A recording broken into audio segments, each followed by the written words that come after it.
இன்னைக்கு நம்ம Erode Friday cooking Tamil சேனல்ல என்ன வீடியோ பார்க்க போறோம்னு பாத்தீங்கன்னா ரொம்ப டேஸ்டியான பூசணிக்காய் பீனட்ஸ் ஹல்வா தாங்க செய்ய போறோம். பூசணிக்காயில விட்டமின் அயன் சத்து அதிகமாவே இருக்குதுங்க. ஒரு சில பேர் பூசணிக்காயை விரும்பி சாப்பிடாம இருப்பாங்க. இது மாதிரி அல்வா செஞ்சு கொடுத்தீங்கன்னா ரொம்பவே விரும்பி சாப்பிடுவாங்க. ஸ்டவ் ஆன் பண்ணி ஒரு பாத்திரத்துல 1 கப் அளவு தண்ணி எடுத்துருக்கிறேன்.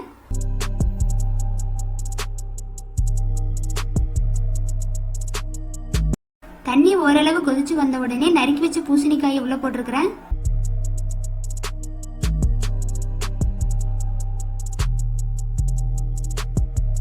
அடுப்பை மீடியம் ஃப்ளேமுக்கு லோ ஃப்ளேமுக்கு சென்டரா வச்சு ஒரு 5 நிமிஷம் வேக வச்சு எடுத்துக்கலாங்க.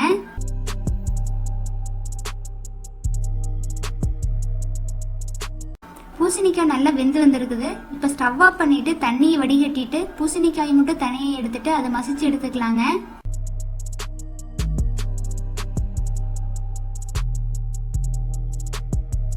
பூசணிக்காயை இந்த அளவு மசிச்சு எடுத்தா போதுங்க. பூசணிக்காயை மசிச்சு எடுத்து வேற ஒரு டப்பால போட்டு வச்சிருக்கிறேன்.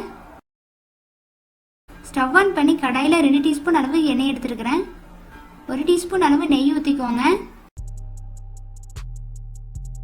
வேக வச்சு மசிச்சு எடுத்த பூசணிக்காயை உள்ள போட்டு நல்லா கிளறி எடுத்துக்கலாங்க.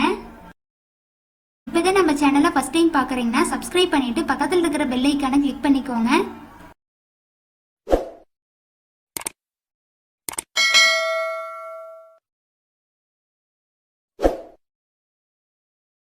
பூசணிக்காயில இனிப்பு சுவை இருக்கிறதால உங்களுடைய சுவைக்கேற்ப மட்டும் சர்க்கரை உள்ள போட்டுக்கோங்க. நம்மளுடைய ஷார்ட் வீடியோல நிறைய டிஃப்ரெண்டான டேஸ்டியான ரெசிபில நிறைய அப்லோட் பண்ணிருக்கிறேங்க, போய் பாருங்க. எந்த ஒரு ஸ்வீட் செஞ்சாலும் ஒரு சிட்டிகை அளவு உப்பு போட்டு செஞ்சு பாருங்க, டேஸ்ட் ரொம்ப நல்லா இருக்கும். 1 சிட்டிகை அளவு உப்பு போட்டிருக்கிறேன். 2 டீஸ்பூன் அளவு வறுத்து நிலக்கடலை பருப்பு உள்ள போட்டுட்டு நல்லா கிளறி எடுத்துக்கலாங்க. நம்ம கிளறி எடுக்கும்போது ஓரளவு கெட்டித்தன்மையா இருக்கும்ல, அப்பயே ஸ்டவ் ஆஃப் பண்ணிருங்க. இது நல்லா ஆறி வந்ததுக்கு அப்புறம் நல்லா கெட்டியாயிடும்.